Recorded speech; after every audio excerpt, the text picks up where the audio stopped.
Oh. C'est pas que tu comprends. Non, t'es bien. Là où il me dit, Adrien, c'est actuellement, ma tante habite derrière, à même pas 300 mètres de l'arrêt. Même pas 300 mètres, je pense que elle habite derrière l'arrêt. Il me laisse ça, mais moi, est-ce que villageois à Paris, je connais pas les mon frère. Ouais, monsieur qui a fait le move ses dons à la banque postale, je go vers lui pour essayer de me renseigner. Est-ce que vous connaissez tel agresse? Tu peux aussi même pas qu'il vient agresser ou il a même retiré ses dons. Il n'a pas retiré ses dons. On voit seulement comment il prend la tangente, il commence à classer. Chacun a son histoire dans ce pays. Je prends une autre route opposée à là où je devais aller. Ouais. Par chance, je vois un groupe de gars venir, je leur dis voilà, je cherche telle personne, je viens d'arriver, mon cousin fait telle chose, d'autres fait telle chose. Il y a un qui dit attends, Daouda, je pense que je peux connaître si c'est le même, mais venons en bas, je vois. Je vais voir si c'est là-bas, si c'est pas là-bas, je vais vous amener sur un autre Daouda. Non, on arrive, on repasse là où on m'a laissé, je vois qu'on est en train de tourner à deux maisons, deux pâtés de maisons de l'arrêt. Quand il sonne, je vois mon cousin qui a sa tête de lui, que oui, c'est lui. Il dit oui, c'est lui, et effectivement, c'était mon cousin, ma tante. Elle m'a dit que son téléphone, elle avait mis sur cette éteint et tout. Bon, bref, je comprends, voilà. On me récupère très bien. Et c'est là où mon aventure commence vraiment. Voilà. On peut finir la partie du les gars, pour les KO de la paix, prenez les blocs-notes. Donc, maintenant, j'arrive en France. Comme je suis venu pour un objectif, c'était obtenir mon certificat de nationalité. Qu'est-ce que je fais? Qu'est-ce que je fais même quand j'arrive?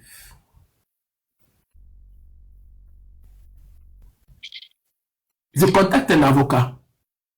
Une fois que j'arrive, je contacte un avocat qui me dit c'est bien beau.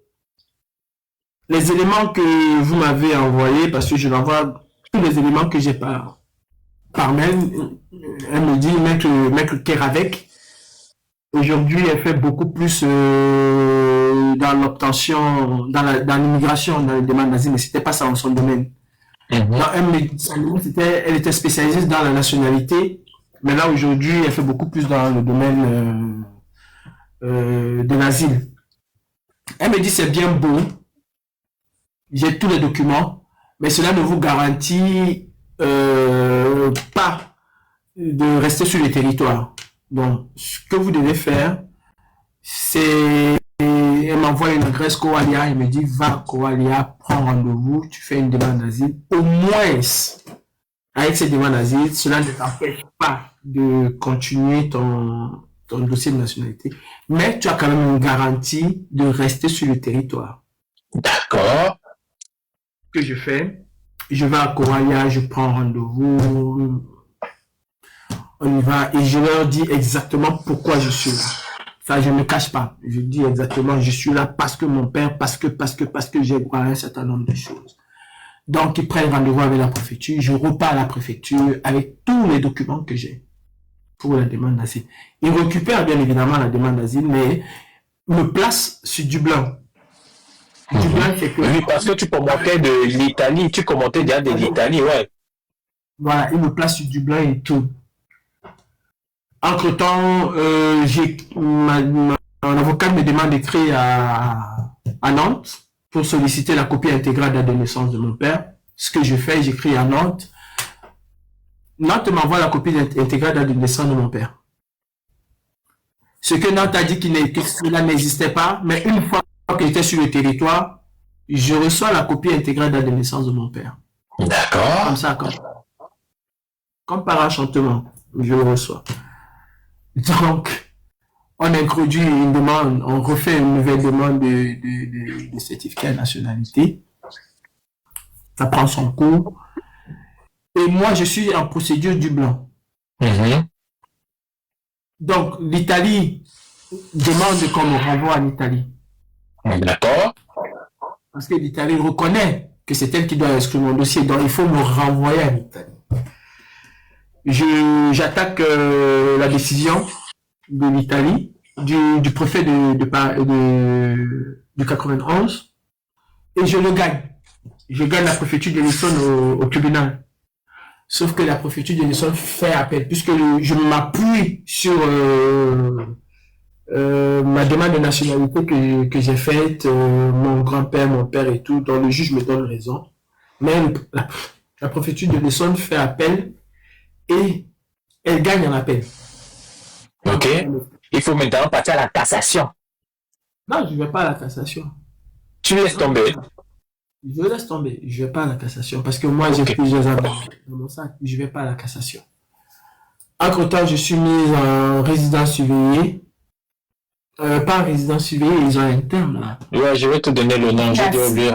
Tu as signé en résidence, ouais, c'est ça. Je suis assigné à résidence et je ne dois jamais traverser le 91. Mais moi, c'était pas mon problème. J'étais à Paris tous les jours. Mais j'attaque la décision, l'assignation à résidence. Je gagne l'assignation à résidence.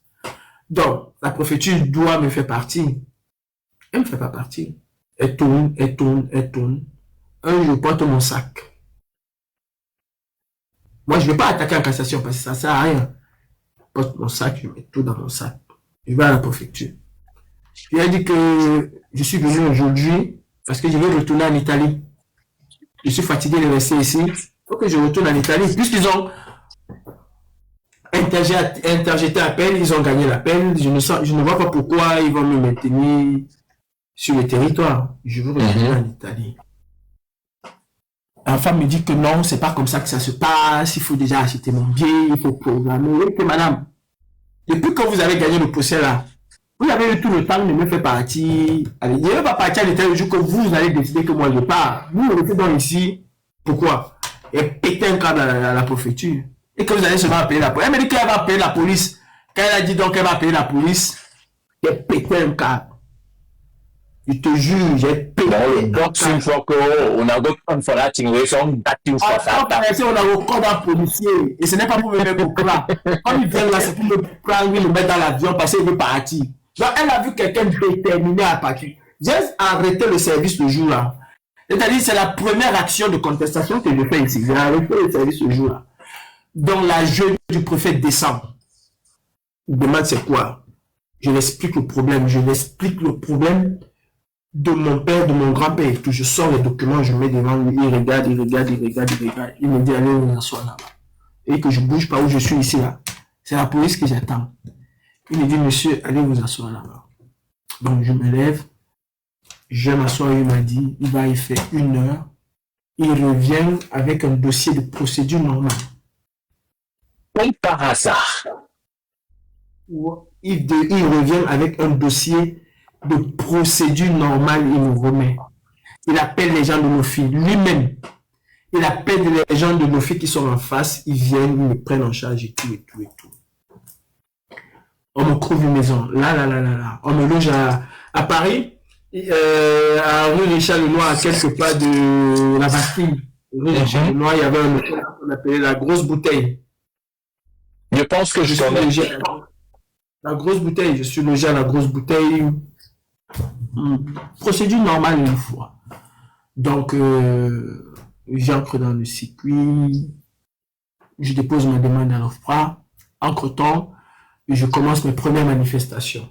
Donc, mon avocate m'appelle et me dit, Monsieur Thiam, c'est bien beau de se battre pour les autres, mais battez-vous déjà pour vous, obtenez votre certificat de nationalité. Et ensuite, vous avez tout le temps pour revendiquer ce que vous avez à revendiquer. Parce que ce que vous êtes en train de commencer maintenant, c'est quand le ministre Thieroma, quand les enfants sont assassinés au nord.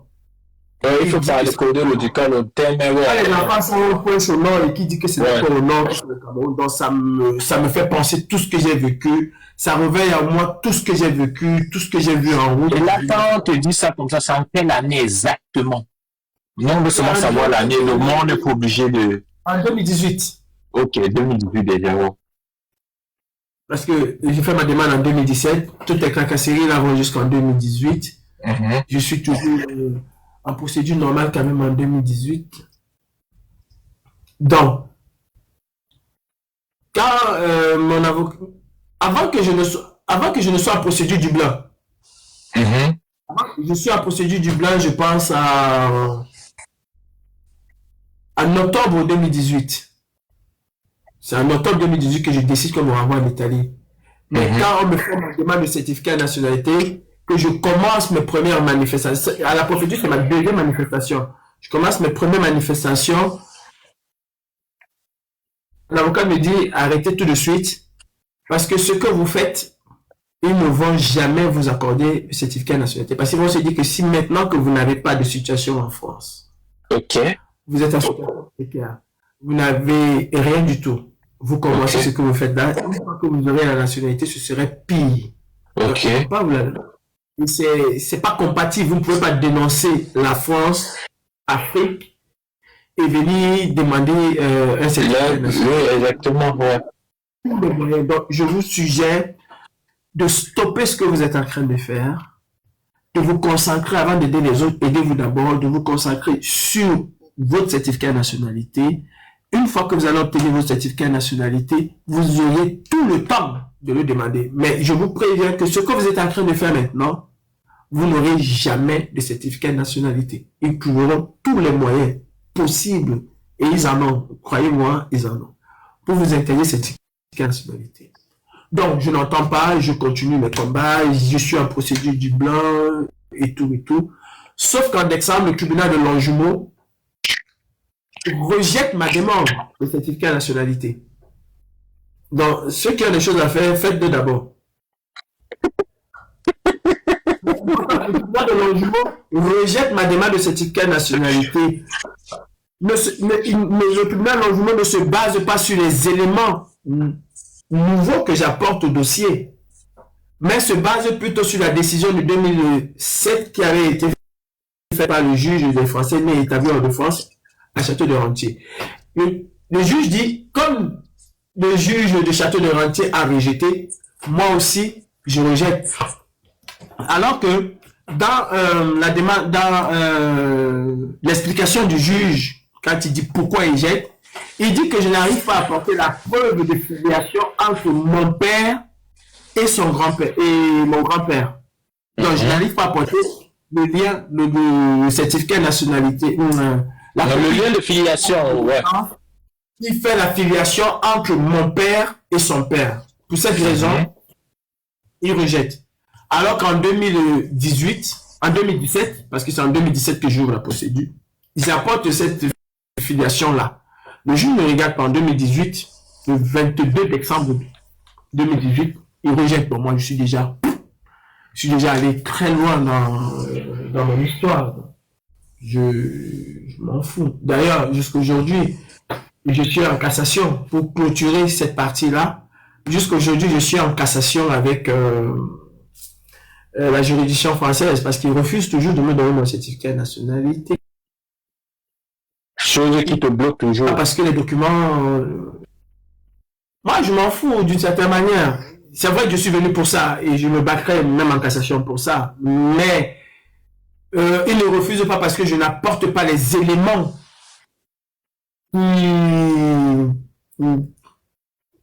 qui font en sorte qu'ils ne me donnent pas. Tous les éléments sont là. Tout ce qu'on a demandé, je les ai apportés. Maintenant, ils attaquent mon acte de naissance. OK. Parce que sur mon acte de naissance, il est mentionné la fonction de mes parents, alors que sur mon jugement supplétif d'acte de naissance, il n'est pas mentionné cette fonction-là. Et dans le jugement supplétif, il est dit que cela soit établi selon les us et coutumes camerounaises. Les actes de naissance camerounais portent toujours mention des professions de parents, que la maman soit ménagère ou quoi. Il y a toujours cette partie-là. Donc, comme en remplissant l'acte de naissance, on a mis cette partie-là. Ils disent que parce que ça ne reflète pas l'esprit du jugement supplétif, il y a un problème. Alors qu'il faut préciser qu'il y a une enquête du consulat de France qui avait été faite en 2002. Une enquête du consulat de France sur ces mêmes actes. Et il y a de validité que le consulat a dû apporter pour dire les actes sont authentiques et on a le document parce que mon avocate avait récupéré le dossier complet à Château de Rentier. Et dans le dossier complet de Château de Rentier, on se rend compte que la préfecture a vérifié la légalité des actes de naissance et tout. Donc, il n'y a aucun problème à ce niveau. Mais comme on cherche une petite bête, donc voilà, j'ai pas à ce jour mon certificat de nationalité. Et pour mes papiers, je les ai eus comme je les ai eus. Ce que moi, je veux dire aux gens, c'est que chacun... Tu les as eu comme Ngudis. Comment? Tu les as eu derrière Longunda. Oui, je les ai eu derrière Longunda, puisqu'on m'a mis en procédure normale. Ok. Je les ai eu derrière Longunda. Et même encore, cela n'a du tout pas été facile pour que je puisse avoir mes papiers. Évidemment, quel était le motif du Longunda si on peut se permettre, par exemple? Parce qu'au prime abord, il faut m'excuser un coup. Parce qu'au prime abord, s'il fallait que je me réfère aux extraits d'allocution que vous avez énumérés, il était question que vous, quand vous partez de Malongunda, c'est en mode, je suis mon père, mon grand-père était français, mon père est français, et moi, maintenant, je suis venu pour tant. Sans toutefois mettre l'objet de la demande, par exemple. Je ne sais pas sur quoi vous appuyez. Tu ne peux pas demander ça au Ngunda. Voilà, c'est pour ça que je veux un peu être statué. Je suis venu pour ça, certes, mais tu ne peux pas mettre ça comme motif pour demander le Ngunda. Je suis d'accord, évidemment, c'est la raison pour laquelle je suis... Ça passe pas. Comme j'étais déjà dans la politique au Cameroun, je me suis dit que c'est ce que je devais faire. Au départ, les gens me disaient que non, il faut dire que tu es tiède parce que c'est ce qui passe. Ouais. Et là, on commence à dire ça. Après, il dit que mais les gars, vous m'amenez dans quel truc que je ne connais pas.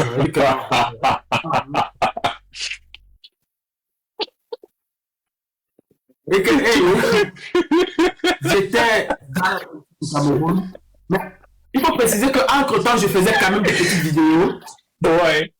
Tu sais que quand tu arrives ici, c'est chacun qui te dit que non, voilà, il faut dire ça, il faut dire ça, il faut dire ça.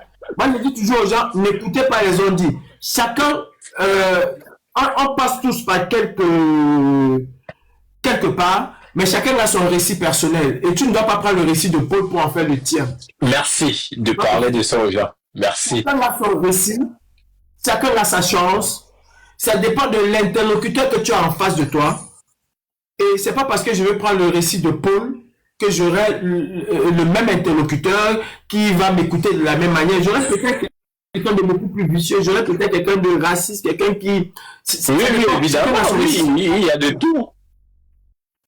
J'ai dit que je faisais la politique, mais entre-temps, je faisais déjà des petites vidéos. Si vous allez sur ma page, vous allez voir, je faisais déjà des petites vidéos pour dénoncer le régime en place, mais sans me mettre dans ma tête que c'était Longunda. Donc, même pour Longunda, je n'ai pas eu Longunda parce que je remplissais les conditions et qu'il fallait me donner. Non. Je fais partie des rares personnes que l'administration française s'est complètement souillée pour donner Longunda. Parce que l'OFPRA fait des enquêtes jusqu'au Cameroun. Ok. Je ne pense pas qu'il y a eu des personnes qui ont eu des enquêtes aussi poussées que moi pour obtenir Longunda. Est-ce qu'il était question de ne jamais me donner Longunda? Wow. Ouais, il était question de ne jamais me donner Longunda. De la même manière que Dupond-Moretti a tout fait pour que je ne puisse pas avoir un certificat de nationalité. De la même manière, Darmanin a tout fait pour que je ne puisse jamais obtenir Longunda. Donc, l'OFPRA dit que si je retourne au Cameroun, ma vie est en danger, je remplis toutes les conditions pour obtenir Longunda. Ok. Qui sont même allés au Cameroun pour faire des contrôles. Ils affirment que oui, j'étais opposant au Cameroun, que ce que j'ai dit était une vérité, mais au nom de la diplomatie, ils ne me donnent pas Longunda. C'est écrit dans ce blanc. Hein? Wow. Le frère reconnaît que je dois avoir Longunda parce que l'une des conditions pour laquelle on te donne Longunda et la question la plus importante quand on t'interroge à l'OFPRA, c'est si vous rentrez dans votre pays, qu'est-ce qui va vous arriver? Que craignez-vous? L'Ingundis l'a écouté. Et c'est une vraie question, c'est ce qu'on pose. Est-ce que l'État peut te protéger? Tout ce que tu vas raconter, tout ça là, c'est rien. La question la plus importante, si vous rentrez dans votre pays, qu'est-ce qui va se passer? Qu'est-ce qui va se passer? Donc, ils reconnaissent qu'effectivement, j'aurai des représailles, des graves représailles, mais que on ne doit pas me donner le mandat. Il faut que je relève que le directeur général des étrangers en France écrit à l'OFPRA et demande à l'OFPRA de ne pas me donner le mandat. Carrément. Que le ministère de l'Intérieur, le ministre de l'Intérieur, Darmanin, demande de ne pas me donner le mandat. Et l'OFPRA, sur cette décision-là, le notifie même d'ailleurs, ne me donne pas le mandat. Donc je vais jusqu'à la CNDA. Ok. Et à la CNDA, le dossier s'épaissit parce qu'on m'accuse d'acheter des armes et tout. Donc ça devient autre chose. On m'accuse d'un certain nombre de choses et tout. Vous vous souvenez, il y a une époque ici, Nathalie Niam avait mis un document de la DGSI sur les réseaux sociaux. Ben, gang, tu sais que les trucs là, moi, encore même pas. Et tu dis que moi, j'ai un pays qui ne contrôle même pas les trucs là. Le même document que Nathalie Niam a mis, le même document, les mêmes instructions, les mêmes conclusions, j'ai le même document. Dans ma présence sur le territoire français, normalement, est barré. Je n'ai pas le droit de rester sur le territoire français. J'ai le même document. Mais sauf que quand je vais à la CNDA et que c'est pas une juridiction exclusivement française. Française, évidemment, ce sont des juges français, mais c'est pas une juridiction exclusivement française. Et d'ailleurs, c'est à cause de moi que Darmanin a voulu reprendre la main sur la CNDA, ce que les députés n'ont pas accepté. Parce que dans son projet de loi anti-immigration, ça faisait partie. Il récupérait la CNDA pour avoir les pleins pouvoirs. Donc, les juges de la CNDA décident contre le gouvernement de me donner mon titre de séjour. Et je vous rappelle que je viens d'obtenir définitivement mon titre de séjour. Donc depuis tout ce temps, tu donnes la récépissé, c'est mal. Non. On m'a donné un titre de séjour définitif en 2002. On m'a donné la pièce. En 2022 ou 2000? En 2022, autant pour moi. On m'a donné la pièce. Mais sauf que cette pièce-là n'était visible nulle part. Donc quand un policier me contrôlait, il avait l'impression que c'était le Koba que j'avais en Le Koba, wow, je vois pas je vois comment il fait ainsi, ses frères viennent, ils sont prêts à me noter que on va attraper avec le faux. Donc j'étais déjà fatigué. Quand un policier, la première fois qu'on m'a mis les menottes pour ça, j'ai eu du mal à réaliser que c'était ça. Parce que tu sais que c'est l'administration en soi qui t'a délivré ce pétard. Tu vois, c'est pas un faux, c'est la prophétie. Il me dit que si c'est la prophétie qui a fait, c'est que c'est Jésus qui l'a baptisé. Voilà la réponse qu'il m'a donnée. Bon, pour lui, c'était que c'était un faux. C'est là où je lui dis, appelez la DGSI. Je lui dis, je suis fichier S. Je lui dis, je suis fichier S. Appelez la DGSI. La tête est bloquée, il faut bloquer l'autre personne là. Pourquoi ils vont vous expliquer pourquoi est-ce que vous n'arrivez pas à avoir mon document. Donc, il prend son téléphone, il appelle et tout. Et puis, je vois comment ils viennent, ils m'enlèvent les menottes, ils me disent, excusez-nous, on fait que notre travail, vous n'êtes pas, on ne vous voit pas. Mais c'est là où je comprends que je n'ai qu'une pièce d'identité avec laquelle je marche. Mais la réalité, l'administration. C'est le combat qu'on m'a donné, en fait. Donc, ça fait même pas 4 jours que j'ai récupéré ma pièce normale. Et tu as vérifié si ce n'est pas le combat, le tout, c'est il. Après, je vais vérifier comment que ce n'est pas le combat. C'est le jour que même là, je suis en train de chercher les problèmes.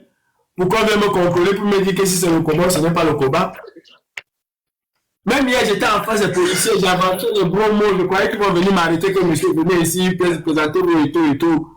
Donc j'attends, il faut que je cherche les problèmes pour savoir si c'est le combat ou si ce n'est pas le combat. Donc de 2022 à aujourd'hui, j'avais un document que j'avais en main, mais qui était répertorié nulle part. De toutes les façons, Si la police m'arrête là avec toi aujourd'hui, leur premier réflexe, ce serait de me mettre les menottes parce qu'ils vont voir mon nom, c'est en rouge, très en rouge. Ouais, Donc, question pertinente. Et tu travaillais avec le Koba là? est-ce que mon employeur est censé savoir que c'est le COBA? Lui, il a un Bien document sûr. authentique. Ouais, évidemment. Ouais. Mon employeur n'a aucun moyen de vérification si c'est le COBA ou pas, si c'est enregistré ou pas. Il a un document authentique venant de la préfecture de police, de la préfecture. Il ne se pose aucune question. C'est un document pour lui, c'est un document authentique. Quel est l'employeur qui a le terminal de la police pour savoir si le numéro est concordant? Il n'en a pas, il n'en a pas qualité. C'est peut-être demain, si je fais une infraction ou quoi que ce soit, qu'on va lui dire que, mais est-ce que vous savez que votre employé fonctionne avec des faux documents? Et même jusque-là, mes documents n'étaient pas garantis avec des faux documents, sauf que l'administration m'a blague, comme on dit. Oui, on t'a blacklisté, ouais. On t'a blacklisté, ouais. C'est simplement blacklisté, mais c'est pas un document qui est faux, non. C'est un document authentique, mais invisible par tout le monde. Donc, voilà comment j'ai eu mes documents. Pour moi, cela a été très facile. Mais j'ai connu beaucoup de personnes qui ont eu énormément de difficultés pour avoir... Il y a quelqu'un qui posait la question avec la Sécu. Vous pensez que la Sécu a tous les numéros? La Sécu a mon numéro. Ils savent comment ils font avec là-bas. Moi, je ne peux pas vous dire comment la Sécu fait pour vérifier. Donc, tu avais déjà travaillé avec Go, peut-être dans un autre compte, ce qui n'est pas Schengen avec le Koba, là, regarde. Tu sais comment je voyage? Et vous aussi, non, regarde. J'ai voyagé dernièrement pour aller au Sénégal. Le problème n'est pas que mon papier soit normal ou pas. Je suis fiché S. Je suis considéré comme une personne à surveiller comme de l'huile sur le feu. Donc, mon voyage n'est pas comme le tien. D'ailleurs, en décembre, j'ai fait un voyage et la compagnie aérienne a dû avoir un retard. Parce que j'avais immobilisé une caisse et ce qui a engendré le retard. Puisqu'il fallait vérifier. Quand je veux voyager, les tracasseries que j'ai à l'aéroport, je ne te le souhaite pas. Tu vas voyager, tu vas avoir le temps pour voyager. Mon passeport, c'est un passeport biométrique. Mon passeport, il est quelque part là. C'est un passeport biométrique. Mais le titre de voyage là, c'est longtemps. C'est un passeport biométrique. Mon titre de voyage. Ouais. C'est un passeport biométrique. C'est-à-dire qu'il est censé avoir une puce. Exactement. Mais si je le mets sur le terminal, il ne passe jamais. Le portier ne s'ouvre jamais. Aucun terminal ne le lit. Je l'ai le passeport, mais aucun terminal ne le lit. Et toi de le Koba? Mais c'est pas le Koba. Non, c'est le Koba qui t'ont mis. Ce sont eux qui t'ont mis, mais c'est le Koba, regarde. En tout cas, comme quelqu'un dit, ils ont désactivé. Je le mets sur un portique, mais il ne passe pas. C'est-à-dire, quand moi j'arrive à l'aéroport, on est obligé d'ouvrir, de m'appeler et d'aller me faire un autre check-in qui est complètement différent. Et la chose que je fais, c'est que je leur dis simplement appeler la DGFU. J'ai fui de voyager la France, je suis passé par l'Espagne, quand je suis parti au Sénégal, pensant que cela va résoudre un peu le problème, mais c'était encore compliqué en Espagne. Ah oui, c'était encore compliqué en Espagne. Ok, d'accord, je vois. Que j'ai posté sur mon mur, c'était encore compliqué en Espagne. Donc, j'ai les documents, j'ai tout, mais si un policier m'arrête, je suis obligé de lui dire appelle tes supérieurs et dis-leur que tu as arrêté calibré. T'as pas là, non. Mais et quand tu as demandé ton Gunda, ça fait combien de temps que tu as eu la vie favorable? Parce que laissons le chaos, la vie favorable. 2018, vas-y, j'ai demandé le Ngunda en 2017, le 12 février. J'ai pris le rendez-vous en janvier. J'ai été reçu à la préfecture en février 2017. Et j'ai eu le Ngunda en 2022. C'est là où tu as eu l'avis favorable en 2022. Ça, c'est largement au-delà de ce qu'il faut. Oh. Si on prend même de 2018, de octobre 2018 à 2022, c'est encore largement au-delà du délai légal qu'il faut pour étudier une demande d'asile. Donc, mes choses aujourd'hui sont les plus compliquées que tu ne peux pas imaginer. Les plus compliquées. Donc, mon parcours à ce niveau-là, bien que cela ait été chaotique, je ne le conseille pas à quelqu'un d'autre. C'est mon parcours, c'est mon parcours. On ne peut pas avoir les mêmes chances, on ne peut pas avoir les mêmes avocats, parce que pour que je puisse avoir le Rwanda, il m'a fallu un cabinet d'avocats vraiment soudé à cela. Sinon, je n'aurais jamais eu le Rwanda.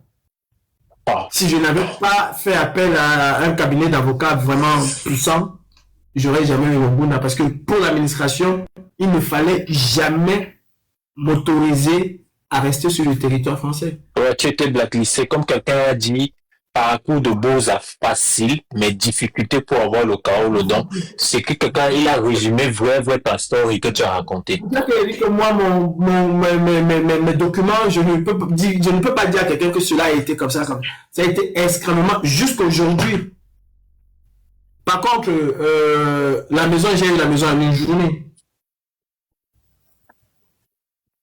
J'ai eu le logement en une journée. Bon. Mais maintenant, moi j'ai ma question qui demande toujours après avoir écouté la story, tout ce qu'on sort.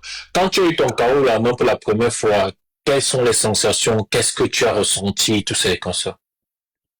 Tu sais, quels que soient les moyens par lesquels les gens viennent en Europe, la chose la plus difficile à obtenir, le Graal, c'est pouvoir avoir ces documents, que ce soit un titre de séjour d'un an, que ce soit un titre de séjour de 2 ans, 4 ans, ou une résidence comme moi. C'est ce jour que j'ai vraiment fait mon beaux-arts. Le jour où j'ai eu mes documents, que j'ai compris pourquoi c'était pas mon objectif, mais au moins j'ai compris l'importance de ce document-là. J'ai mangé un poulet. Ah ouais. J'ai mangé un poulet. T'étais content, t'as pleuré, il s'est passé quoi, il s'est passé quoi? Bien sûr, c'est l'ouverture d'une vie. C'est le début d'une véritable vie en Europe. Quel que soit les moyens. Oui. Tant que tu n'as pas de document, même si tu as un document provisoire, parce que peut-être ton visa qui te permet d'être sur le territoire, de monter, de descendre, pour le moment, tu ne te rends pas compte. Je vous ai pas parlé des difficultés que j'ai eues, ne serait-ce que pour renouveler ma demande d'asile. Le récépissé de demande d'asile, là, ouais. Je vous ai pas parlé de ça. Il y a des moments où j'allais à la préfecture à 20h et que je requittais le lendemain à 12h. Je n'étais pas reçu. J'avais pas été prolongé. J'ai dormi sur le froid avec la neige à la préfecture de police parce qu'il fallait renouveler. J'ai connu, j'avais pas de problème chez ma tante, hein, j'avais une maison chez ma tante, mais j'ai pas voulu rester dans ce cadre-là. J'ai voulu moi-même me battre pour mes propres trucs. Oui, bien sûr. J'ai connu les appels avec le 115 parce que certes j'étais à l'hôtel. Et moi, j'avais encore la chance qu'on me renouvelait pour 1 mois. Ça, c'était la préfecture qui l'avait demandé. Alors que les autres, c'était 1 semaine, 2 jours, 3 jours. Moi, c'était chaque 1 mois. Mais j'ai connu des attentes extrêmement longues au 115 où tu appelles toute ta journée, tu as le téléphone à l'oreille. Parce que si tu n'es pas renouvelé, tu ne dors pas. Tu es dans la rue. Ben, moi, pas pour la rue. Oui, mais quand tu appelles le 115, quand tu appelles le 115, c'est pas seulement moi pour le 115. Oui, bah bien sûr. Quand tu appelles le 115, il y a 1000 personnes ou 10 000 personnes qui appellent en même temps. Il faut avoir la chance qu'on puisse te prendre dans les heures qui suivent, dans les minutes qui suivent. Parfois c'est 1 heure, parfois c'est 2 heures. Parfois tu appelles, ça te met en attente, ça te raconte des histoires, tu raccroches, tu appelles même chose, tu raccroches, tu appelles même chose. Mais il faut qu'avant la fin de la journée, que le 115 te confirme que oui, ça a été résolu. Non, ben moi, pas le cas, là, ben. Moi, quand bébé Carole le show, donc c'est pour vous là-bas, ben. Pas Non, le mais tu temps, n'as là, pas encore le Paolo. Tu n'as pas encore non, le non, Paolo. on a dit qu'il n'y avait pas le temps de votre que le Ngunda, là, ça fait le temps, mais il chasse manga comme il fait, il fait avant, il chasse une fois, il met le belé, et quitte sur les problèmes avec dans l'autre truc qui perd le temps, là, perd, on a d'autres temps, perd. C'est trop long. Je suis très orgueilleux sur ce point-là. J'ai eu la possibilité, d'être même français par le mariage, j'aurais déjà été français depuis si j'avais voulu. J'aurais eu un enfant, j'aurais même reconnu un enfant. Quand je vais à Calais, j'arrive à Calais à un moment où il y a une mode dans le Nord, c'est que toutes les jeunes filles dans le Nord veulent avoir un métis.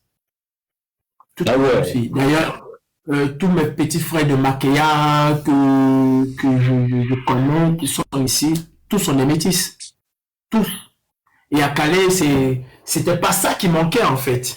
Même pour le Makam, j'ai des complices de Bayang qui ont Makam des enfants et qui sont toujours là. J'ai un ami à bout qui est arrivé, qui a fait son enfant. Donc, c'était la chose la plus facile. Mais moi, j'avais un truc dans ma tête. C'était avoir mes cas par rapport à mon pater. Oui, oui, c'est parce que ce qui était dans ta tête, tu savais déjà que tu étais très oui, oui, je comprends. Ça, je comprends, ouais. En décembre, j'étais chez un ami et quand il m'a raconté son calvaire, comment il a fait pour avoir ce chaos et qu'il a subi avec Sanga, parce que il y a des hommes malhonnêtes, faut le dire. Moi, une femme ne peut pas me faire certaines choses et puis je ne suis pas reconnaissant. On peut se séparer, mais je reste reconnaissant par rapport à ce que tu as fait. Il y a des hommes malhonnêtes, il y a des femmes malhonnêtes. Lui, il m'a raconté son histoire qu'il a eu avec sa femme, et devant sa femme même d'ailleurs.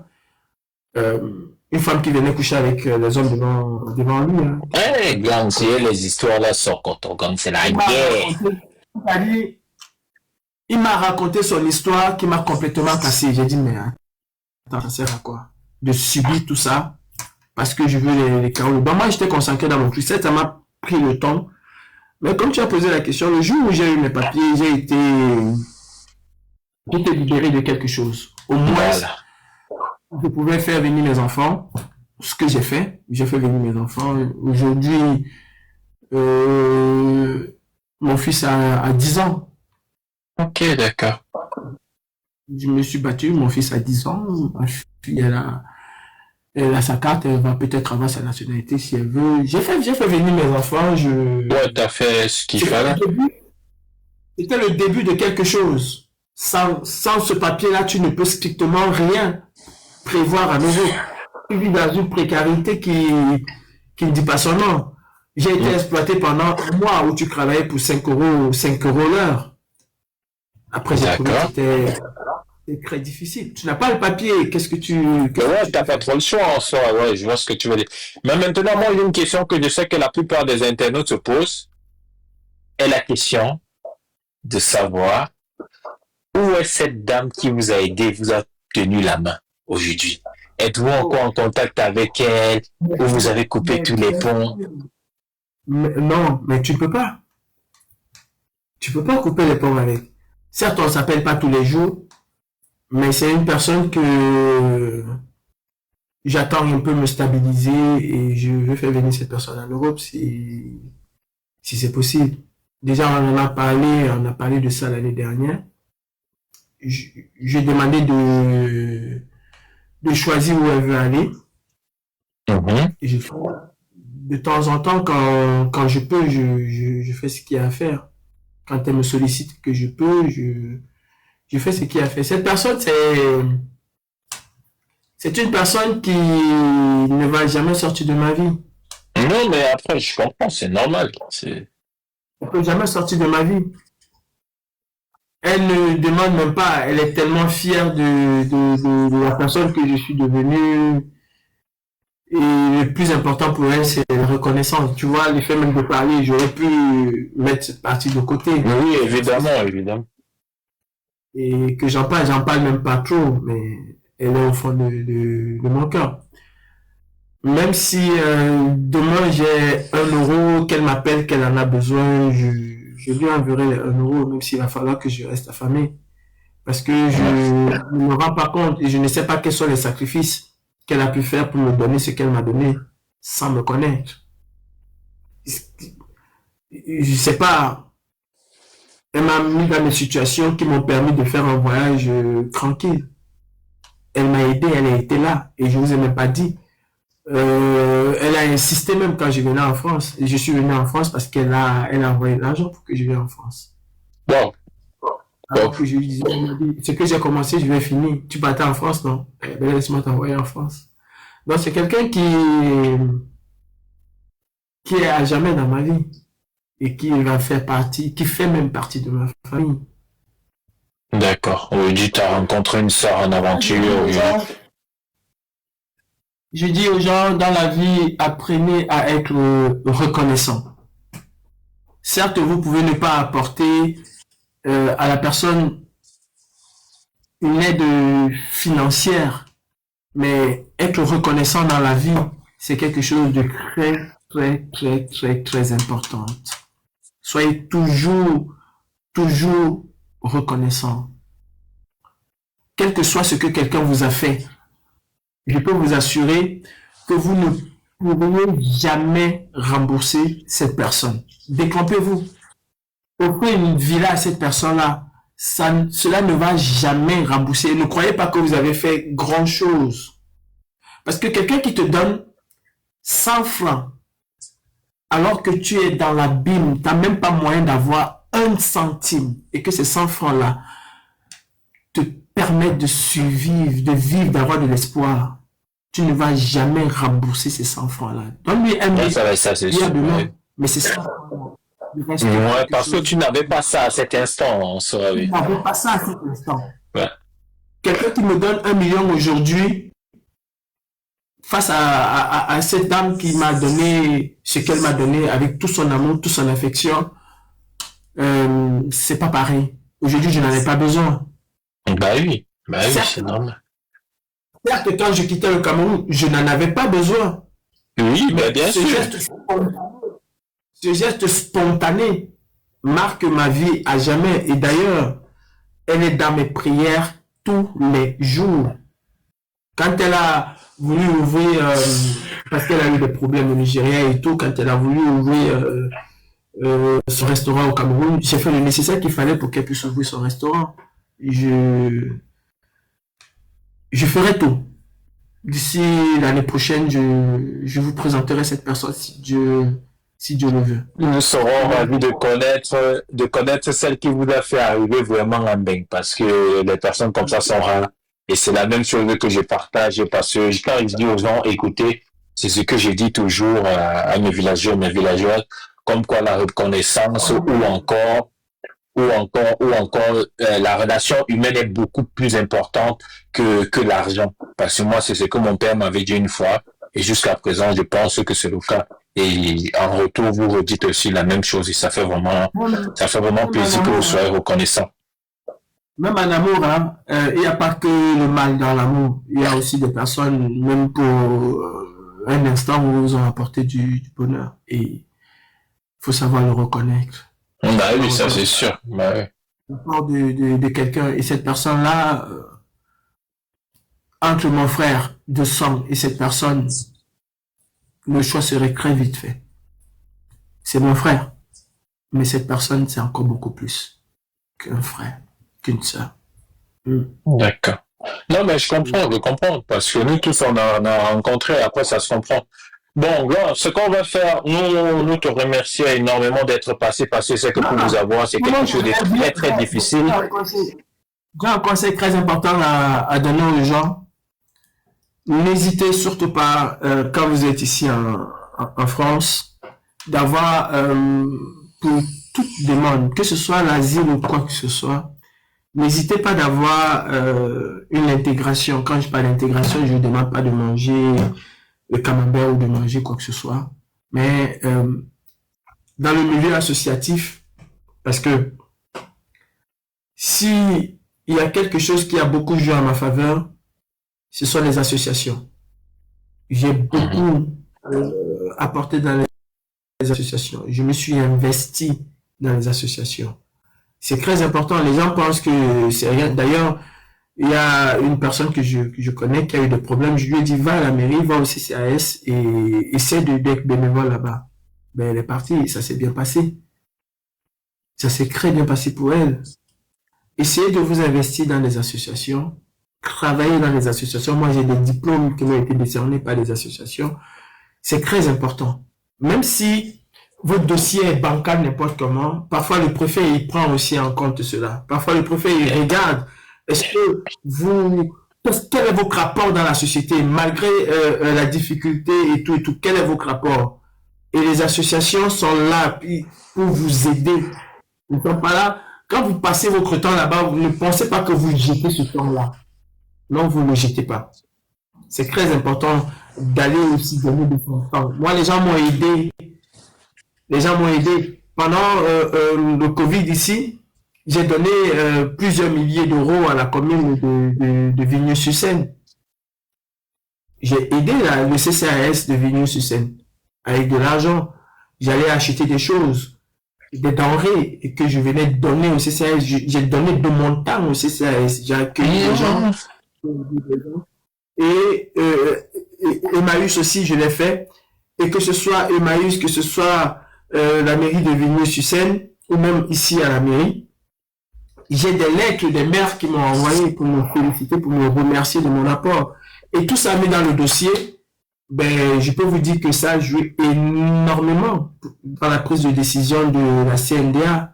La CNDA dit, mais vous voulez, il est dans son domaine politique, c'est son domaine, mais c'est quelqu'un qui a fait ci, qui a fait ça, qui a fait ça, qui a fait ça, qui est là, qui travaille, qui aide les Français, qui aide les gens qui sont en France, pas seulement les Français. Donc, c'est très important.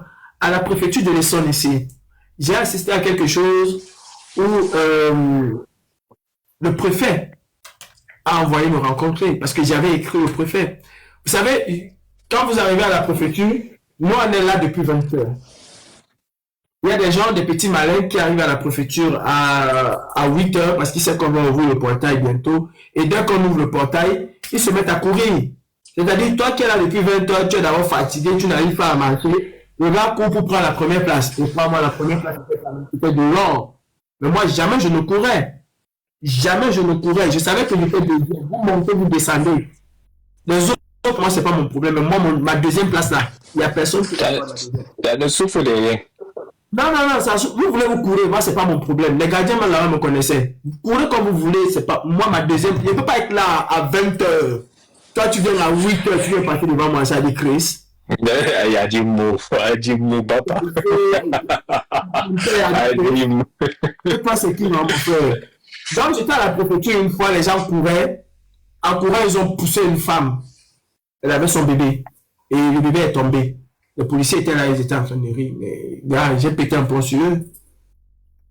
J'ai pété un plomb sur eux. Je leur ai dit, mais vous me prenez comme du bétail. C'est pas normal. Ce que vous faites en votre présence, vous ouvrez et vous savez que ça va être la courue. Les gens vont courir. Il n'y a aucune discipline. J'ai écrit au préfet de l'Essonne. J'ai écrit au préfet de l'Essonne. J'ai dit à telle heure, à tel moment, il y avait telle caméra, machin, regardez, ce qui se passe à la préfecture n'est pas normal. Et quelques semaines après, ils ont changé. Pour faire envoyer quelqu'un me voir, même comme ils ne voulaient pas que je reste là. C'est très important. Même les petites lettres que vous pouvez envoyer à la préfecture, bonne année, je vous souhaite nanani, nanana. Moi, je l'ai fait alors que je n'avais pas de Kaolo. Je l'ai fait alors que je n'avais pas de Kaolo. Donc, nous avons travaillé, moi j'ai travaillé dans une commission d'enquête parlementaire ici, avec les députés. Quand on parle de commission d'enquête parlementaire, c'est quand même pour améliorer un certain nombre de choses. Au sein de la brigade anti-Sardina, nous avons aidé beaucoup de Camerounais à obtenir le titre de séjour. Il y en a qui ont obtenu, mais même pas dans le cadre politique, nous avons aidé. J'ai participé à l'amélioration des conditions d'accueil des migrants en France et en Europe, parce que cela a inspiré une partie de l'Europe, ça a été aussi déposé même à la Commission européenne, même dans le Schengen. Les accueils à Calais, parce que nous étions à Calais pour une véritable commission d'enquête. Aujourd'hui, si vous allez à l'Assemblée nationale française, dans un document national français, mon nom il figure, parce que j'ai aidé l'État à pouvoir s'occuper des migrants. Les conditions d'accueil aujourd'hui, certes, ils ont mis le téléphone, et nous sommes même encore en train de travailler pour qu'on puisse remplacer le téléphonique par l'humain. Soyez extrêmement précis dans vos récits. Ce qui vous tue le plus souvent, c'est qu'aujourd'hui vous dites A et demain vous dites B. Si vous avez commencé avec A, quel que soit lambda, terminez avec A. Les gens, que ce soit à l'OFPRA ou à la CNDA, ne vont pas chercher les informations ailleurs. Il n'y a aucun piège à la CNDA. C'est ton récit, c'est dans ton récit qu'on te prend. C'est dans ton récit, c'est à travers ton récit qu'on sait si tu mens ou si tu ne mens pas. C'est pas parce qu'il a vu ton récit qu'il dit que tu mens. Non.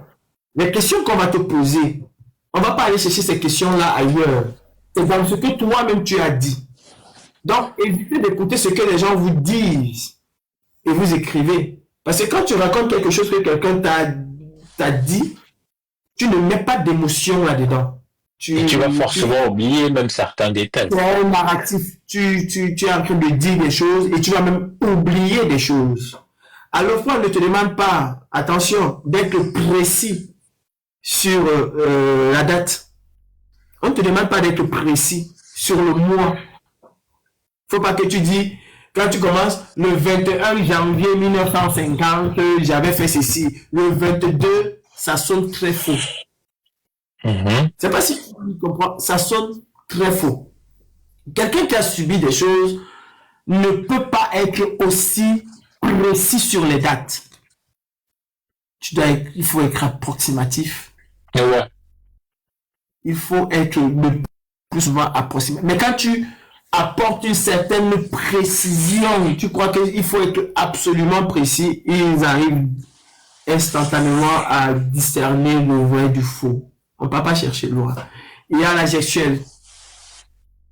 Tu ne peux pas avoir été torturé et raconter ton histoire sans émotion. C'est archi faux. Quel que soit le cas, c'est archi faux. Donc, si vous dites que non, j'ai la pudeur, je ne peux pas pleurer devant les gens, détrompez-vous, ça compte pour beaucoup. Parce que il faut que cette personne-là, parce qu'elle va faire une conclusion à la fin. C'est sa conclusion même qui passe, hein. C'est pas tout ce que tu dis, c'est sa conclusion qui passe. Il faut arriver à convaincre cette personne-là que non, mon histoire est une histoire vraie, pas une histoire fausse. Il y a aussi des gens qui ont leur chance, qui vont venir raconter du n'importe quoi, qui n'est même pas vrai, qui vont passer. Parce c'est un jeu d'acteur, en fait, pour dire la vérité. C'est un jeu d'acteur. Soyez précis, racontez votre histoire, pas l'histoire de quelqu'un d'autre.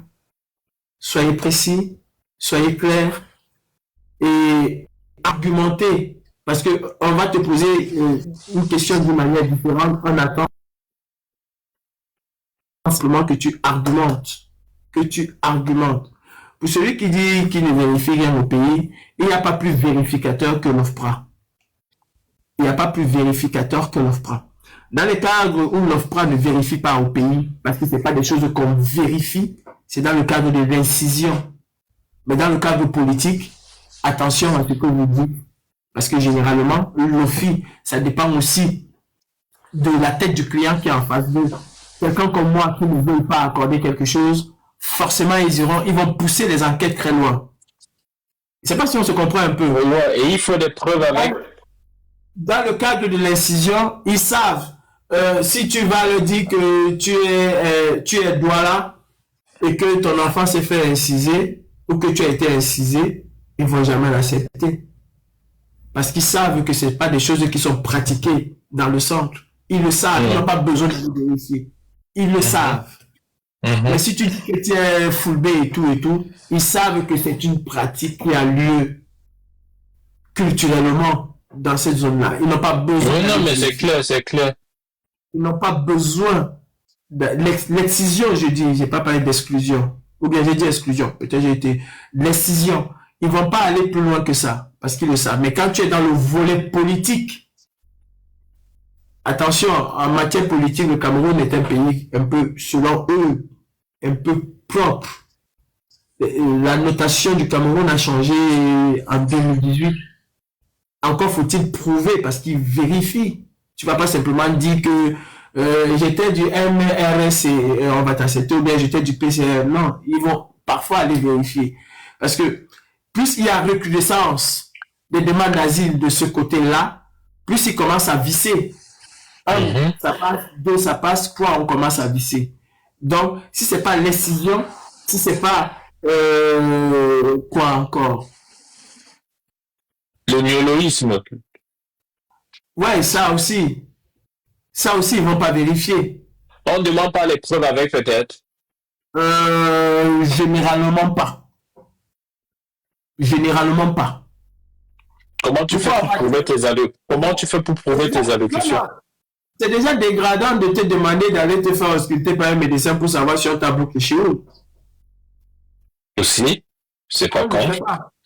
On ne le fait pas. Maintenant, c'est ce que je t'ai dit, c'est ton récit. Oui, ça dépend. Moi, je voulais dire que ça dépend des cas. Par exemple, peut-être, on prend peut-être les demandeurs d'asile politique. Il faut des preuves de, par exemple, quelqu'un qui est, on va prendre peut-être un exemple tout comme, peut-être comme vous n'avez pas eu de preuves parce que vous avez dit tout à l'heure dans vos allocutions, certains extraits d'allocutions ou comme quoi il y avait déjà des vidéos qui se sont faites auparavant et de par leur investigation. Il y avait des vidéos, mais ils sont allés vérifier même jusqu'au commissariat. Ils ont vérifié un certain nombre de choses. D'ailleurs, dans les conclusions, ils le disent qu'ils ont fait des vérifications. Ils le disent, les arguments, c'est ce qu'ils disent. J'avais vu quelqu'un une fois et qui a finalement eu même son truc qui m'a cherché, qui m'a vu. Comment tu dis que tu es tiède? Et c'est toi qui... Ils ont une façon d'être, en fait, eux. Je sais pas si tu vois un peu. Tu es tiède, tu as laissé la barbe comme moi-même. C'est pas ça un tiède? Ce sont des gens qui sont... Pourquoi pas? Il y en a qui sont comme ça. Ils sont fun. Pour nous, les Africains... Pour eux, les Blancs, ils se sont confondus dans la masse parce que voilà, mais pour nous, les Africains, ils ont toujours tendance à croire que... Et c'est ce que nous leur montrons, que le tiède, c'est quelqu'un de raffiné, que ce soit l'homme, le passif ou l'actif, c'est quelqu'un de raffiné, c'est quelqu'un d'un peu efféminé et tout. Mais tu as une barbe comme ça, tu as une voix, tu es toujours là avec le poing serré comme si tu vas bagarrer. Et mon frère, essaie d'être un peu plus soft, plus efféminé et tout. Va enlever les trucs que tu as là. Va enlever, mets toi même une petite boucle d'oreille et tout. En tout cas, moi, c'est le conseil que je lui ai donné. Il a enlevé sa barbe et puis il est passé. 6 mois après, il m'a écrit un mail. Comment est-ce qu'il peut faire pour me voir et tout. Non, pour vous dire vrai, ils ne vont rien chercher hors de ce que vous avez écrit. L'OFPRA ne va rien chercher hors de ce que tu as écrit. Rien du tout. Tout ce que tu as écrit. Et le jour où tu passes à l'OFPRA, il faut déjà savoir que tout ce que tu dis est enregistré. Tout ce que tu dis est enregistré. Si tu vas faire 2 heures avec eux, tous les 2 heures là sont enregistrés. Et si tu vas te rendre compte, observez pour vous qui passez à l'OFPRA, vous allez voir que sur tout ce que vous allez dire, elle va prendre peut-être 2 ou 3 notes. C'est tout ce qui l'intéresse. Elle va prendre peut-être 2, elle va ouvrir son cahier, écrire 2 ou 3 notes. Et tout ce qui l'intéresse, c'est dans ton récit qu'on te tue. Et c'est dans ton récit qu'on te le donne. Généralement, ils n'ont pas besoin d'aller vérifier. Les pays sont déjà classifiés. Si tu viens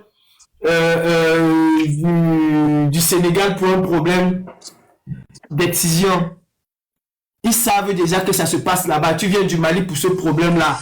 Et déjà, bon, il n'y a pas de... Si tu viens du Mali pour un problème politique, à une certaine époque, il fallait vraiment montrer patte blanche par rapport à la politique. Au Cameroun, avant 2018, il y en avait qui avaient, mais c'était rare. d'obtenir une demande d'asile par rapport à la politique. Qu'est-ce que les gars faisaient? Les gars, il y a quelqu'un qui a, par exemple, un pépa. Il voit la personne qui va lui sortir un truc baba que monsieur Paul Massé, on met sa photo là, qu'il avait été arrêté en 1900 matin et tout. Donc il vient. Mais le dical là ne passe même plus grand, le pépa là, Voilà, même ça ne passe plus. Donc, plus vous êtes nombreux à venir avec ce genre de choses, plus ils ferment la barrière et ils mettent le truc. Mes frères, soyez simples dans votre parcours. Sachez que c'est pas une question, pour finir, c'est pas une question de course. Chacun a sa chance. Il y a des gens qui sont arrivés 6 mois après, 1 an après, ils avaient le chaos. C'est sa chance. Et c'est pas parce que lui, il a fait ça en 6 mois que toi, tu vas faire. Tu vas faire 10 ans, tu n'auras pas. Tu vas faire 20 ans, tu n'auras pas. Chacun a sa chance. Et ne vous sentez jamais inférieur à ceux qui vous disent que vous, les beaux ailleurs, là. Ne vous sentez jamais inférieur à eux. Il dit d'accord. Ils improduisent que les beaux ailleurs, ne vous sentez jamais inférieur. Ça, je peux vous assurer. Il dit à qui? Il y a le souffle jusqu'à quand? Moi, je suis arrivé où et par terre. Il dit à qui? On a tous le même parcours. Personne n'est venu ici avec les cas. Et même ceux qui sont venus avec les cas, on a voir comment on voit ensemble. Même toi qui as pris l'avion, on voit comment on voit ensemble. Si vous voyez aujourd'hui notre pays se construire, croyez-moi, les beaux ailleurs, ils sont pour beaucoup. L'apport, ce que nous envoyons au pays est énorme. Quand un beau ailleurs arrive ici, c'est d'abord situer sa famille et tout. Les bigs qui sont arrivés ici, from là, on a un conflit. Pourquoi? Parce que ceux qui voient, ils sont en train de voir les petits qui viennent d'arriver là, faire au co. C'est des choses que eux, ils ont mis 10 ans, 20 ans pour faire. Oui, avant d'organiser, non, it's true. Non, c'est vrai. Quand ils venaient au cours, c'était avec les grosses voitures, ils roulaient, ils venaient nous cocher et tout, ils venaient nous narguer, ils ne faisaient rien. Mais aujourd'hui, les petits qui viennent d'arriver là, la bague qui est venue en 2000, machin là, sont en train de mettre des choses au cours, ce qui fait que les grands, ils ont toujours tendance à vouloir nous manquer de respect. Mais on n'a rien. Non, c'est clair. Non, c'est vrai. On a voir pour arriver ici. On sait pourquoi on est arrivé ici. Eux sont arrivés ici pour les chômeurs. Ils sont arrivés ici pour telle les pitchers, venir au quartier. Non, nous on est arrivé ici parce qu'on a un bac qui a besoin de nous. C'est clair. Que ce soit homme ou femme. Celle qui a pris le vol là n'est pas plus que toi. Non, c'est la même chose. Au sol, non. Quand on vient choquer sur le sol, non. C'est au sol. Ouais, n'a pas fini, non. Je vous mets au défi, hein. Que chacun montre son compte bancaire. Celui qui a fait 20 ans ici, celui qui vient d'arriver là. Il n'y a pas photo, hein. Les gars sont lourds. C'est clair. Les gars sont lourds. Donc, mes frères, franchement, chacun a son parcours, chacun a sa chance. Ne soyez surtout pas pressés. Ne vous lancez pas dans les faux feelings. Évitez de rouler sans permis parce que voilà, évitez de faire ce genre de choses, surtout quand on n'a pas ces cas. Et même quand on a encore ces cas. Aujourd'hui, la France se renferme encore. Nous sommes en train de nous battre pour essayer de faire abroger un certain nombre de lois. Vous savez que le tailleur, avant de partir, a encore mis des vies. Non, je suis la peine, je l'ai été informé pour la base. Voilà. Donc, évitez de faire un certain fouma.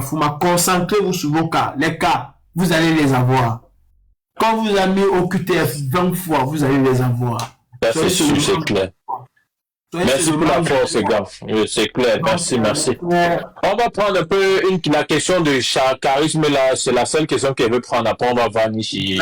J'ai déjà, moi, profite pour te remercier d'être passé parce que pour t'avoir n'est pas easy. Surtout que nous sommes dans notre cadre. J'étais là même pour 2 heures de temps. J'en ai fait 4. Voilà, t'en as fait plus. Donc, nous te remercions vraiment. On va prendre au moins une question parce qu'il ne fait que me fatiguer en bas là-bas. Vas-y, c'est charisme, père. Open ton.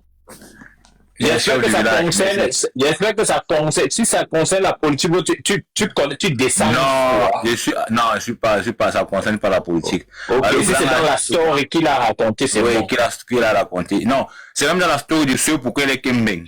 Parce que le grand a dit que il a l'affiliation avec son grand-père, qui fut ancien tirailleur. C'est par rapport à ça qu'il monte pour Monte Carlo. Non, attends. Avant que tu commences ton Tandis que mon grand-père n'est pas ancien tirailleur. Ma famille est installée en France depuis 1800. Mon grand-père est né en France en 1903. Très important. C'est que c'est parce que moi, je croyais qu'il avait le même truc que moi. Vu que moi, je suis petit tirailleur, donc... Maintenant, tu peux me poser ta question parce que dans mon parcours, j'ai aussi aidé beaucoup de personnes au Cameroun à pouvoir avoir leur certificat de nationalité par rapport à cela. Si c'est... Ok, si vas-y, charisme alors. En fait, c'est justement parce que moi, mon grand-père fut ancien tirailleur et ici, mon papa, lui, m'a dit que c'était un dossier qui est critique. Donc, il fallait que je me rapproche du ministère de la Défense, sauf que personne ne veut traiter ça. J'ai même essayé de contacter les avocats. Juste quand tu envoies la photo d'anciens combattants de ton grand-père, ils te disent qu'ils ont compris et le dossier est sans suite. Donc, vous qui avez été sur le terrain et qui avez beaucoup eu à vous rapprocher de ce genre de type de personnes, comment est-ce que nous autres, on peut justement avoir ces archives-là? Parce qu'il faut savoir que ce n'est pas le problème de nationalité en soi ou d'administration en soi. Ils disent que c'est un problème d'indemnisation. Parce que l'indemnisation de ces gens-là sont énormes. Et ils n'arrivent pas justement à faciliter le dossier parce que c'est à ce niveau que le couteau, en fait, la plaie est un peu feignante. Vous voyez, monsieur Calibri? Donc, si vous avez une réponse, je vais vous prendre un inbox parce que là, pour ne pas m'affilier, en fait, parce que je suis apolitique. Voyez-vous, je suis apolitique et je n'aimerais pas justement que ça soit attaché. Non, deux, on va faire, c'est le Cameroun au père. Ici, nous sommes dans le Cameroun, ça va avec la politique complice. Il y a déjà personne qui est apolitique.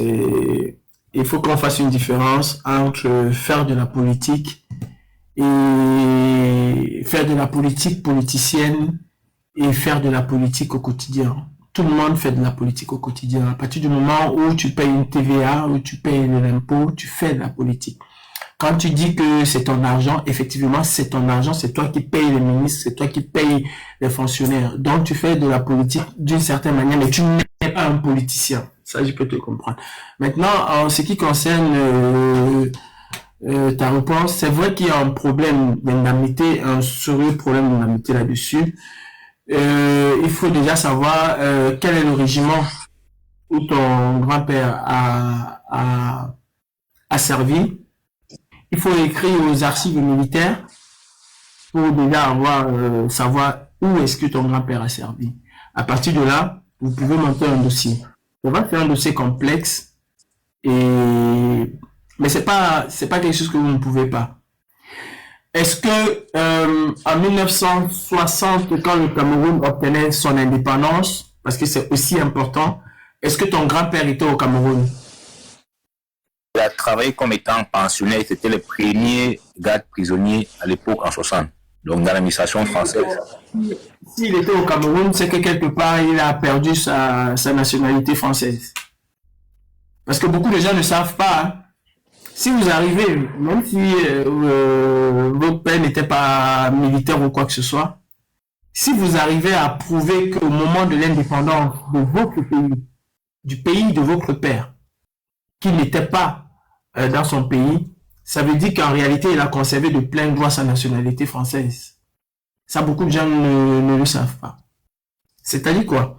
C'est-à-dire que si le Cameroun a eu son indépendance en 1960, et que vous prouvez qu'en 1960, vous avez les preuves qu'en 1960, votre père était, au Sénégal, ou était au Mali, mais n'était pas au Cameroun, ou était au Gabon, mais n'était pas au Cameroun, ça veut dire que votre père a conservé de plein droit. Il n'a pas fait allégeance au Cameroun lors de la cession du Cameroun à son indépendance, donc il a conservé de plein droit la nationalité française. Pour ceux qui ont la nationalité française, par filiation, vous allez toujours voir cette enquête du ministère de l'Intérieur là-dessus, qui confirme que vos parents ont conservé la nationalité parce qu'ils n'étaient pas sur le territoire. Donc, c'est très important. Déjà, il faut savoir, pour parler de l'indemnité, il faut savoir si votre père était au Cameroun au moment de l'indépendance. S'il n'était pas au Cameroun, ça veut dire que jusqu'à aujourd'hui, il est français et que vous pouvez, comme ayant droit, demander la nationalité française. Et s'il était au Cameroun, ok, il y a des indemnités en tant qu'ancien combattant, ben, il faut déjà écrire au ministère des Archives militaires pour pouvoir avoir les informations avec son nom complet, date de naissance et tout. Et si je peux vous aider à cela, moi, il n'y aura pas de souci. Je vais entrer en contact avec vous. Et parce que je suis abonné à ta page, M. Calibri Calbro. Je suis abonné à votre page. Tu m'envoies un message. Pourquoi vous prenez les On va se rencontrer. Le téléphone va s'éteindre. Merci, monsieur Calibri. Ça a été un plaisir de vous écouter depuis 18h. En fait, c'est quoi ça, monsieur Marshall? On n'est pas dans un. L'éveil de conscience que vous venez de faire aux endroits des Beaux-Arts, ça nous a touché. Votre histoire nous a une fois de plus touché parce que je vous ai écouté sur RFI. Comme je disais tantôt à un ami qui était à côté de moi, je vous ai écouté sur RFI. J'ai écouté justement, comme je disais à un autre ami, à un frère, votre appel à Macron en 2000, notamment en 2019-2018. Oh, descendre, et on vous remercie pour laisse-moi les balles, 10 ans privé football. Merci mon frère, on se prend un box. Attends, 10 ans privé football. Ne me gâte pas le village. Si a une question, si c'est laquelle, écrivez, je vais répondre. Avant que je ne parte. En tout cas, c'est moi qui te remercie. Sensibiliser mes frères. Le village, Laisse tomber. Par rapport à mes frères au Cameroun, sincèrement, le conseil que je vais vous donner, si vous pouvez rester au Cameroun. Moi aussi, hein, je sais que je disais aux gens, c'est bien que tu es là-bas, mais nous aussi on va arriver. Je suis pas là pour vous dire de ne pas venir. Je suis là pour vous dire que cette route, que ce soit par le Maroc ou par la Libye, c'est d'ailleurs le but du live, c'est de sensibiliser. Ce sont des routes extrêmement périlleuses, très difficiles. La Méditerranée ne tue pas les gens. Contrairement à ce qu'on pense, la Méditerranée ne tue pas les gens. Ce qui tue les gens, c'est le désert, c'est... Je peux poser ma question ou j'attends? Il est en train de parler, tu coupes même d'abord la parole, mon frère. Le désert, c'est le plus vaste cimetière au monde. Pourquoi c'est invisibilisé? C'est parce qu'on ne voit pas. Vous voyez, alors qu'en Méditerranée, on sait qu'il y a eu 20 morts, 30 morts. Quand on vous dit qu'il y a eu 100 morts en Méditerranée, croyez-moi, le désert, en une journée, on a pris 1000, voire même plus de 1000. Il y en a qui réussissent. Vous êtes très fiers quand vous avez vos petits frères ou vos amis avec lesquels vous étiez hier, vous entendez qu'ils sont arrivés en baigne, mais ils ne vous disent peut-être pas par quel chemin ils sont arrivés. C'est extrêmement difficile. Je vous jure, si j'ai la moitié de ce que je gagne ici au Cameroun avec des conditions de vie aussi claires que ce qu'on a ici, je retournerai au Cameroun.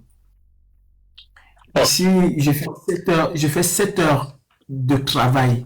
Au Cameroun, vous faites 7 heures au travail. Je ne sais pas si vous pisez la différence. Je suis contrôlé à la seconde prête.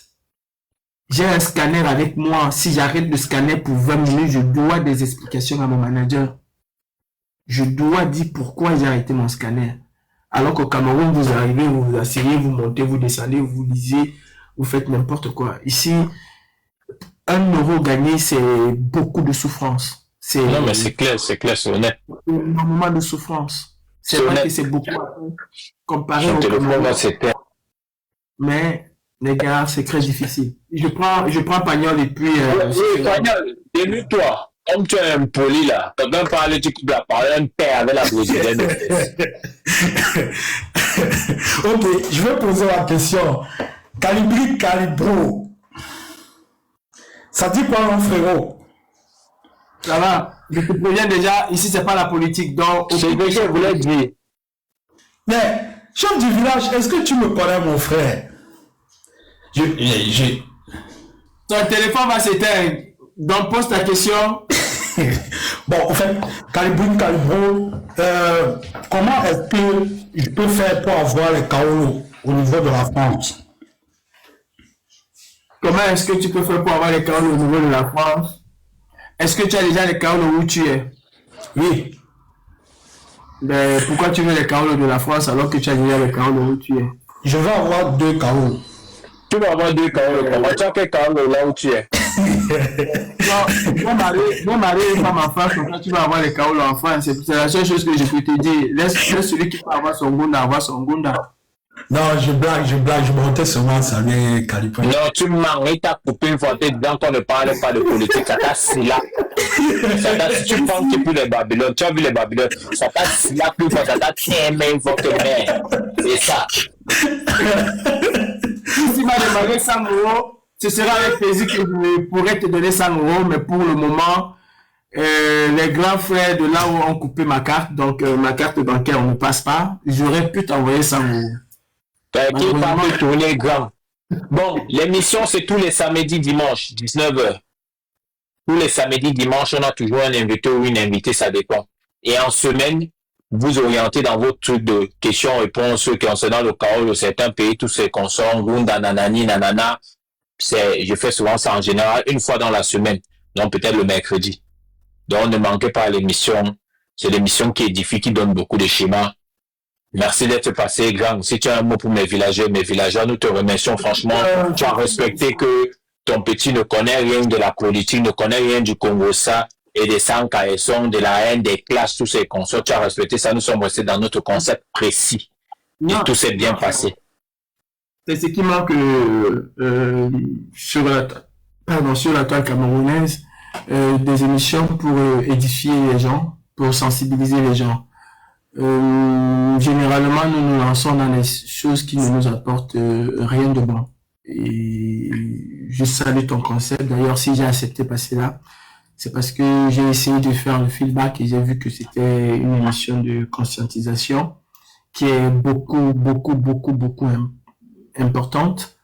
Il y a des gens qui se lancent dans l'aventure sans savoir. Moi, j'ai vu des bribes sur Hero News, mais je ne savais pas ce que c'était que l'aventure. Et j'ai vécu l'enfer sur Terre. Aujourd'hui, la mort, sincèrement, ça ne me dit plus rien parce que je pense que j'en ai échappé plusieurs fois. La seule chose que je vais te dire, c'est de continuer sur cette lancée. Sensibilise les gens, peu importe le sujet, la sensibilisation, elle est importante. Il y a presque 800 000 personnes qui étaient là pour suivre. Il y a 2 ou 3 personnes qui vont être sauvées par rapport à ce que tu as fait. Et c'est le plus important. Même si les gens ne vont pas t'appeler pour te dire que ton Christ m'a aidé, il y en a qui vont t'appeler. Oui, non, c'est sûr. Je suis fier parce que j'ai des gens qui m'appellent du Tchad, du Mali, du Sénégal, du Burkina Faso pour me dire je t'ai écouté à RFI, je t'ai écouté à telle radio. Et ça m'a permis d'être là. J'ai même j'ai discuté avec lui et tout. Aujourd'hui, au Sénégal, j'ai pas pu le rencontrer parce qu'il avait voyagé. Il a monté son petit truc au Sénégal. Il est bien alors qu'il était décidé à partir. Mais mon parcours, j'ai pris du temps à parler avec lui et ça l'a dissuadé. On n'est pas ici pour vous dire de ne pas venir en Europe, mais on est là pour vous mettre face à vos responsabilités pour que vous sachiez exactement à quoi vous entendre. Maintenant, cette décision vous appartient. Moi, ma maman m'a dit ne pars pas, je suis parti. J'aurais pu rester. C'est une décision difficile, mais sachez que c'est une route extrêmement périlleuse. Extrêmement. Et je dis simplement beaucoup de courage à mes sœurs et frères qui sont arrivés là. Et j'exhorte mes frères et sœurs à consulter. C'est très important. Sachez-le, c'est très important d'aller voir un psy et de verbaliser ce que vous avez vécu, de sortir, d'extérioriser ce que vous avez vécu. Vous pensez que vous êtes bien, mais en réalité, non. Vos comportements et tout ça, tôt ou tard, cela va avoir un impact négatif sur vous. Parce que trop de souffrances accumulées, un jour vous allez être un volcan et vous voyez souvent des gens qui étaient des bonnes personnes et qui vous entendez, il a ceci, il a fait ça de mauvais. C'est par rapport à quelque chose, à une souffrance. Allez regarder, même que ce soit dans les films ou même dans les tribunaux, vous allez voir que les gens qui sont devenus les personnes qui sont devenues les plus mauvaises, les plus grands meurtriers et les plus grands criminels sont, soit ils ont vécu des sévices dans leur enfance, soit ils ont eu un papa extrêmement violent qui les a violentés tout au long de leur vie, ce qui les a conditionnés à un moment, ils se sont complètement, ils ont explosé. Donc, c'est très important d'aller consulter. C'est extrêmement important. Il n'y a pas que les fous qui vont... D'ailleurs, le psychologue n'a rien à voir avec la psychiatrie. C'est deux mondes différents. C'est vrai. C'est deux mondes différents. Le psychologue est là pour vous aider à surmonter certaines choses. Beaucoup ne veulent pas y aller parce qu'ils disent qu'ils sont bien. Vous ne pouvez pas vivre ce que nous avons vécu là et penser qu'il faut pas s'asseoir un jour et parler avec quelqu'un qui va vous écouter. Là, il parle de thérapie. C'est vraiment une thérapie. Il n'est pas psychologue, mais il a exactement le même travail que le psychologue parce qu'il nous permet de d'extérioriser les choses que nous avons vécues. Et plus on en parle, plus on en prend conscience et plus on devient un peu zen. Donc, merci beaucoup à toi pour cette émission. Merci également. Courage.